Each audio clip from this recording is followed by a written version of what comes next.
रिश्तेदार हैं। देखना भी जुल्म हो गया था, इतनी फायरिंग हो रही थी, हम देख नहीं सकते थे बिल्कुल भी, हमने देखा ही नहीं। नहीं, हम तो ऊपर थे, सो रहे थे, सोते सोते जगह। आपको आवाजें आई गोलियों की? तो बस इतनी गोलियों की आवाज़ आई थी बस। हाँ, कितने राउंड चली है? अजी बहुत बहुत राउंड चली थी, कम से कम कई दफ़ा दोबारा देखने का मौका ही नहीं मिला। आप ये देख रहे हैं जो गोलीबारी की ये घटना हुई है, तो ये स्पॉट बनाए गए हैं, इससे आप अंदाज़ा लगा सकते हैं कि इसी स्थान पर, और ये जो आप देख रहे हैं यहाँ देखिए ढका गया है, यहाँ खून के निशान हैं, इसके नीचे ही इस स्पॉट पर ये गोलीबारी की घटना हुई है और बताया जा रहा है कि 30 से 35 राउंड गोलियां चली हैं यहाँ पर।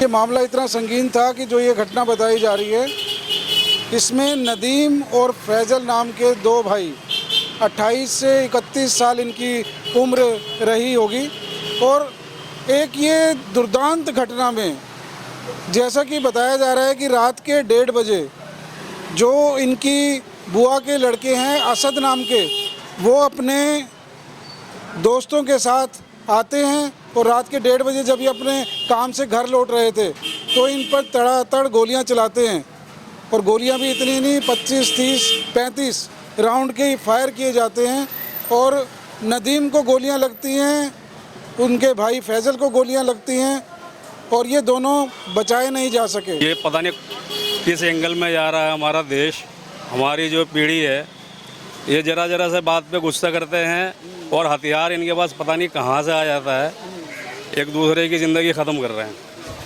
नहीं, ये नफ़रत आपको क्यों लगता है? देखिए आपस में देखिए कोई उनका अपना परिवार, तो ये नफ़रत ऐसी बढ़ क्यों रही है कि नौबत हत्या तक आ रही है? सर ये जो है ना, ये हमें कानून को सोचना चाहिए, इन पे जो है बहुत सख्ती से काम करना चाहिए कि छोटे छोटे बच्चों के हाथ में बंदूक आ कहाँ से रही है। चलो गुस्सा करना, मारना पीटना अलग चीज़ है, मगर ये मर्डर करना ये बहुत बड़ी बात है, इस पे कानून को बहुत। नमस्कार दोस्तों, मैं हूं वीरेंद्र गुप्ता, आप देख रहे हैं सनसनी रिपोर्टर।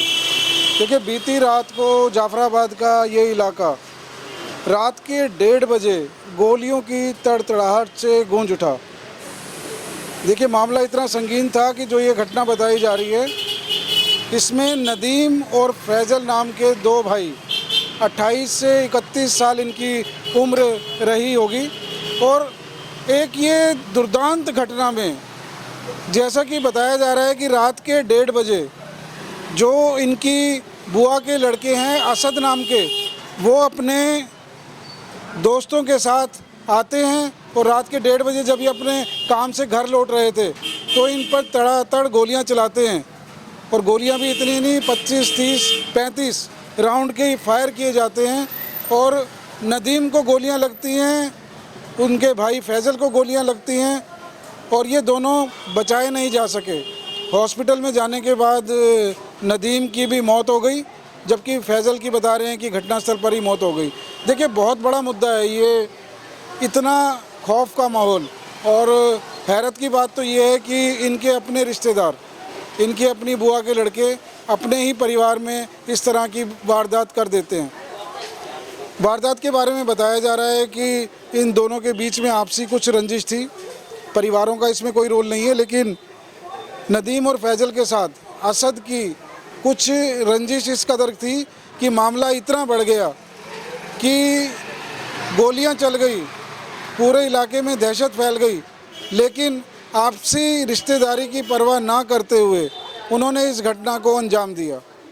अब दोस्तों इस तरह की देखिए घटनाएं समाज में बढ़ रही हैं, और इस तरह की घटनाएं अगर इसी तरह से बढ़ती हैं तो आप ये खुद सोच सकते हैं कि पुलिस प्रशासन आखिर करेगी तो करेगी क्या, क्योंकि समाज में जो वैमनस्य बढ़ रहा है, जो आपस की रंजिश बढ़ रही है कि उसमें ना रिश्तेदारी का ख्याल रखा जाता है, ना दोस्ती का ख्याल रखा जाता है, ना समाज का ख्याल रखा जाता है, लेकिन आपसी रंजिश के लिए किसी की भी गोली मारकर हत्या कर देना सचमुच में ही एक सोचने लायक प्रश्न है कि अगर इस तरह की घटनाएं बढ़ेंगी तो हमारा समाज ये जाएगा तो जाएगा कहाँ। इस समय आप देख रहे हैं कि हम परिवार में मौजूद हैं, आप पीछे हमारे देख सकते हैं कि जो इनके रिश्तेदार हैं इस समय आए हुए हैं, लेकिन इस समय कोई बयान देना नहीं चाहता क्योंकि इनके अपने रिश्तेदारी का मामला है, तो थोड़ा बयान देने से बच रहे हैं। लेकिन ये घटना बहुत ही दुखद है। अब बाकी इसमें अगर हमें जो भी पता लगता है आपको बताते रहेंगे। फिलहाल हम कोशिश करते हैं बात करने की, अगर कोई बयान देगा तो हम उसका ज़रूर बयान रिकॉर्ड करेंगे। शादरा रहता हूँ, नवीन शादरा।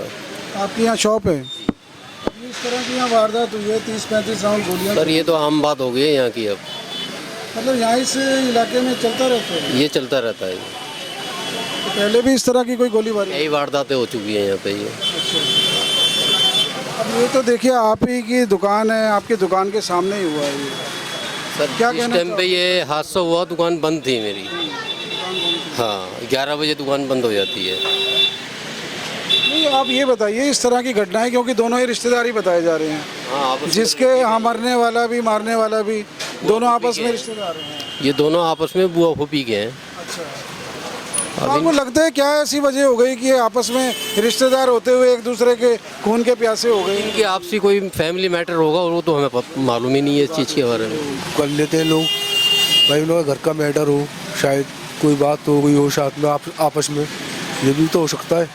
हाँ वही बताया जा रहा है, क्योंकि हमने रिश्तेदारों के भी बयान लेने की कोशिश की लेकिन कोई बोलने के लिए तैयार ही नहीं।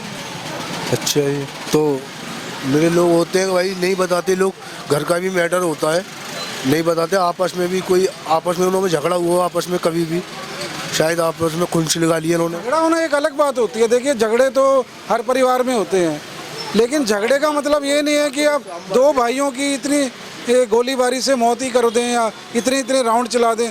देखिए कोई 30-35 राउंड कोई मामूली बात थोड़ी ना। ठीक है, सही बात है। 30-35 राउंड अगर गोली चली है, ना तो आम बात है, ना तो गोलीबारी क्या, ना तो मटर को तो इन लोगों ने ये समझ लिया खेल, बस यही है बस खाली। तो आपको लग रहा है कि देखिए छोटी छोटी बात पे किसी को चाकू मार देना और किसी की गोली मार के हत्या कर देना, ये नॉर्मल सी चीज़ें हो गई हैं। गलत है ना ये मानना, आपस में एक दूसरे को भाईचारा समझे। जो ये इलाका है जाफराबाद का, इसमें क्या लगता है कि कोई सुरक्षा का मामला कैसा है, आप बता सकते हैं? ये तो भाई आप भी नहीं जान सकते, नहीं हम जान सकते ये। आप यहाँ रहते हैं तो आपको ये है कि इस तरह की घटनाएं रेगुलर होती रहती हैं? नहीं, मैं तो भाई पे काम करता हूँ, नहीं परी दुकान पे, रात को चले जाता हूँ, 9 बजे तक काम करता हूँ। 11 बजे दुकान बंद हो जाती है हमारी, भाई साहब भी घर चले जाते हैं, सब लोग घर चले जाते हैं। अच्छा, अब ये बताइए इस तरह की घटनाएं रोकने के लिए प्रशासन को, पुलिस को क्या कार्रवाई करनी चाहिए? करनी चाहिए भाई, पूछनी चाहिए, पूछताछ करनी चाहिए लोग घर वालों से भी, क्यों ये अपराधी इस तरह के काम को कर रहे हैं, तो इसके लिए आप क्या कहेंगे कि कानून में कोई ऐसा प्रावधान होना चाहिए कि इन्हें कड़ी से कड़ी सजा मिलनी चाहिए, सजा भी मिलनी चाहिए, इस बदलाव तरह के कानून बनने चाहिए? बनने चाहिए कायदे में। इसके बाद आपको जो ये घटना यहाँ पे हुई है अभी, जी, ये जो घटना हुई है इसके बाद कितना अंदर से डर जो है आपके अंदर बना हुआ डर तो ये भाई जो सब लोग रहते हैं यहाँ पर, रात में भी धी बेटी सबकी निकलती है, बच्चे भी निकलते हैं रात है? में। पास में रहते हैं? नहीं, मैं तो वहाँ रहता हूँ खड्डे वाली मस्जिद पे। आप ये देख रहे हैं जो गोलीबारी की ये घटना हुई है, तो ये स्पॉट बनाए गए हैं, इससे आप अंदाज़ा लगा सकते हैं कि इसी स्थान पर, और ये जो आप देख रहे हैं यहाँ देखिए ढका गया है, यहाँ खून के निशान हैं, इसके नीचे ही इस स्पॉट पर ये गोलीबारी की घटना हुई है और बताया जा रहा है कि 30 से 35 राउंड गोलियां चली हैं यहाँ पर। पूरे इलाके में इस समय दहशत का माहौल है। ये दुकान तो बनती है हमारी, अच्छा, हम 12:30 बजे दुकान अपनी बंद कर देते हैं। हाँ आप यहीं रहते हैं आसपास? हाँ, यहीं रहता हूँ ऊपर ही। अच्छा, बताइए कि इस पूरे इलाके में ये घटनाएं पहली बार हुई हैं, होती रहती है रेगुलर? नहीं, हमारे इस रोड पे पहली दफ़ा हुई है ऐसी घटना। हाँ, ऐसी घटना हमने तो पहली दफ़ा देखा है। हम तो वैसे ही गैर मुस्लिम है। बताया जा रहा है इस घटना में आपसी रंजिश का मामला है, दोनों ही आपस में रिश्तेदार हैं। देखना भी जुल्म हो गया था, इतनी फायरिंग हो रही थी, हम देख नहीं सकते थे बिल्कुल भी, हमने देखा ही नहीं।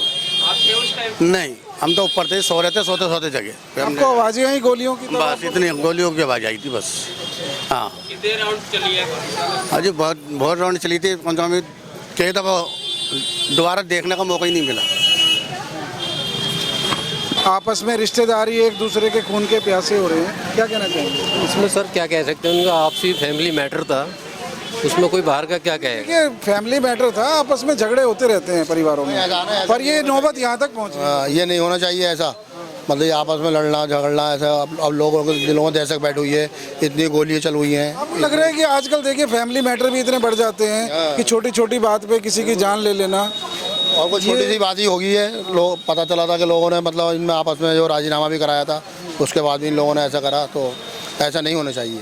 ये है मेन चीज़। आपको लग रहा है कि आजकल देखिए हमारे समाज में इस तरह की वारदातें बढ़ रही हैं, छोटी छोटी बातें इतना बड़ा रूप ले लेती हैं कि एक दूसरे का मर्डर ही कर देना, तो इस बारे में क्या कहना चाहेंगे? सोसाइटी में चल क्या रहा है? ये तो सर गलत ही है, नहीं होना चाहिए ऐसा, ये तो बहुत गलत है, क्योंकि आपस में लड़ना, आपस में झगड़ना और लोगों को भी इससे वो पड़ता असर, लेकिन ऐसा नहीं होना चाहिए, बहुत गलत बात है ये।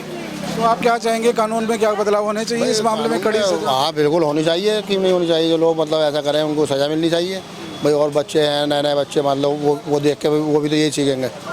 ये है ना, वो जो छोटे छोटे बच्चे हैं वो भी यही सीखेंगे, तो इसलिए ऐसा नहीं होना चाहिए। इस एरिया में देखिए आजकल जो चल रहा है, यहाँ पे छोटे छोटे नाबालिग नशे का शिकार हो रहे हैं, चाकू लेके जेब में घूम रहे हैं, लेकिन उन पे कोई नियंत्रण नहीं हो रहा। नहीं होना चाहिए, है ना? तो इसके बारे में क्या कहना चाहिए? भाई इसके बारे में तो घर वालों को थोड़ा सा अपनी तैयारी रखना चाहिए, बच्चों को ज़्यादा देर बाहर निकलने नहीं दें। बच्चों को बच्चा कहाँ जा रहा है उससे पूछना चाहिए कि भाई तू 1 घंटे हो गया, 2 घंटे में कहाँ पर था। बच्चों को घर वालों, ये तो घर वालों की वो बनती है ना, ये घर वालों को। आप ये कहना चाहते हैं कि जो घर के बड़े हैं उन्हें अपने बच्चों पे कंट्रोल रखना चाहिए, और वो क्या क्या कर रहे हैं और किस तरह की एक्टिविटी में काम कर रहे हैं? वो तो बड़ों को तो करनी चाहिए ना। जब बड़े अपने बच्चों पर ध्यान रखेंगे तो जाहिर सी बात है बच्चा कहाँ जा रहा है, कहाँ नहीं जा रहा है, ये तो बच्चों के बड़ों के अंदर ही कमी है थोड़ी सी, लेकिन बड़ों को ही करना चाहिए ज़्यादातर। बड़ों की तैयारी ज़रूरी है भाई। मान लीजिए हम बाहर हैं, अब हमारे घर वालों को फिक्र होनी चाहिए कि हमारा बच्चा जो सुबह से कहाँ पर है, किसके साथ था, किसके साथ नहीं था, कहीं गलत माहौल में तो नहीं बैठ रहा। अब ये गलत माहौल का तो असर होता, तो इसलिए जो है कि अपने। तो आप ये कहना चाहते हैं कि जो संगत होती है बच्चों की, उसका असर उन पे पड़ता है? बिल्कुल पड़ता है। जिस माहौल में वो रहते हैं उसकी वजह से काम बिल्कुल पड़ेगा, और नहीं पढ़ना चाहिए। यही तो है ना, बच्चों पर जब हम बच्चों की अपने देखभाली करेंगे तो नहीं होगा ऐसा। बड़ों का ज़रूरी है, इसमें बड़ों का रोल ज़रूरी होता है बच्चों के लिए। अपना नाम बताएंगे सर? जी आबिद अंसारी। ये बताइए, दो आपस में रिश्तेदार, वो भी भाई, चचेरा भाई, जो कि बुआ का लड़का बता रहे हैं, जी जी जी। तो ये मतलब ये चल क्या रहा है सोसाइटी में कि रिश्तेदार भी आपस में एक दूसरे के खून के प्यासे? ये गुस्सा इतना लोगों में भर गया है, और ये पता नहीं किस एंगल में जा रहा है हमारा देश। हमारी जो पीढ़ी है ये जरा से बात पे गुस्सा करते हैं, और हथियार इनके पास पता नहीं कहाँ से आ जाता है, एक दूसरे की ज़िंदगी ख़त्म कर रहे हैं। नहीं, ये नफरत आपको क्यों लगता है? देखिए आपस में देखिए कोई उनका अपना परिवार, तो ये नफरत ऐसी बढ़ क्यों रही है कि नौबत हत्या तक आ रही है? सर ये जो है ना, ये हमें कानून को सोचना चाहिए, इन पे जो है बहुत सख्ती से काम करना चाहिए कि छोटे छोटे बच्चों के हाथ में बंदूक आ कहाँ से रही है। चलो गुस्सा करना, मारना पीटना अलग चीज़ है, मगर ये मर्डर करना ये बहुत बड़ी बात है। इस पे कानून को बहुत सख्ती से काम लेना होगा। हाँ देखिए, छोटे छोटे बच्चे आजकल, नाबालिग बच्चे चक्कू जेब में डाल के घूमते हैं, नशे की पुड़िया हर एक के पास आपको मिल जाएगी। बिल्कुल। लेकिन अब इसमें देखिए नाबालिग होने की वजह से उन पर कार्रवाई भी नहीं होती। तो इस संबंध में क्या कहना चाहेंगे? इतने बड़े अपराध कर रहे हैं, गवर्नमेंट को बहुत सख्ती से काम लेना होगा, और ये नाबालिग वाला सिस्टम ख़त्म करके इनको कोई भी हो, चाहे वो 10 साल का बच्चा हो या 50 साल का बूढ़ा हो, उनको एक जैसा सज़ा मिलना चाहिए, जब जाके इनको डर होगा। अब हमारे जमुना पार का इलाका ऐसा हो गया है कि लगभग जितने भी क्राइम हो रहे हैं नाबालिग ही कर रहे हैं, इस पर कानून को सोचनी चाहिए।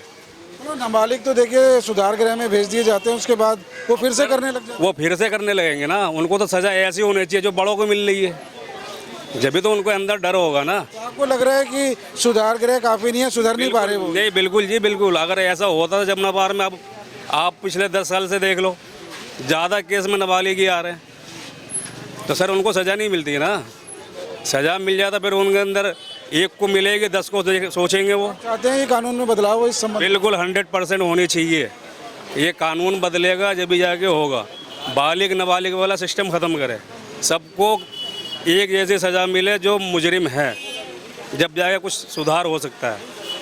और जमुना पार के जितने भी ऑफिसर हैं, MLA साहब है, इस चीज़ को देखे, पुलिस वाले जो भी हैं उनको सोचना होगा, थोड़ा ध्यान दे। आए दिन का हो गया है जमुना पार का। तो दोस्तों आपने देखा कि आपसी रंजिश कितने बड़े मुकाम तक पहुंच सकती है। आपसी रंजिश ने ना रिश्तेदारी का ख्याल रखा, ना आपसदारी का ख्याल रखा, और दो व्यक्तियों की आपस की रंजिश दो परिवारों की रंजिश बना के रख दी गई, जबकि परिवारों का इसमें कोई रोल नहीं था। लेकिन नदीम और फैज़ल की बुआ के लड़के ने इस घटना को अंजाम दिया, तो ये इनकी आपसी रंजिश इस कदर बढ़ी जो आज ये नदीम और फैज़ल इस दुनिया में नहीं है। दोस्तों, आप खुद सोच सकते हैं कि आपसदारी, रिश्तेदारी ये कोई मायने नहीं रखते कि जब व्यक्ति अपने इंतकाम पर आता है तो इंतकाम की आग में जलकर कोई कितना बड़ा कदम उठा ले आजकल कुछ कहा नहीं जा सकता। और 30-35 राउंड गोलियां चलाना कोई मामूली बात नहीं है। हालांकि दहशत का माहौल है और परिवार वालों को समझ में नहीं आ रहा कि वो बोलें तो क्या बोलें, क्योंकि जो रिश्तेदारी का मामला होता है तो दोनों ही रिश्तेदार उनके अपने हैं। मरने वाला भी उनका रिश्तेदार है और जो मारने वाला है, जो आरोपी है, वो भी उनका रिश्तेदार है। तो अब रिश्तेदार यहाँ इकट्ठा है, लेकिन वो कुछ बयान इसलिए नहीं दे पा रहे हैं कि किसी से वो नहीं चाहते कि रिश्ते में कोई खराबी है, क्योंकि एक के पक्ष में बात करने से दूसरे पक्ष पे इसका गलत असर पड़ सकता है। दोस्तों, जो ये कानून और व्यवस्था की हालत बिगड़ रही है, कुछ हद तक तो इसमें आप कह सकते हैं कि प्रशासन की लापरवाही है, पुलिस की लापरवाही है, सरकार की लापरवाही है। लेकिन आपस के रिश्तेदार अगर एक दूसरे के खून के प्यासे हो जाएं तो इसमें आप किसको जिम्मेदार ठहराएंगे, ये सोचने की बात है। इस घटना के बारे में आप क्या सोचते हैं, अपने कमेंट्स के माध्यम से बताइए।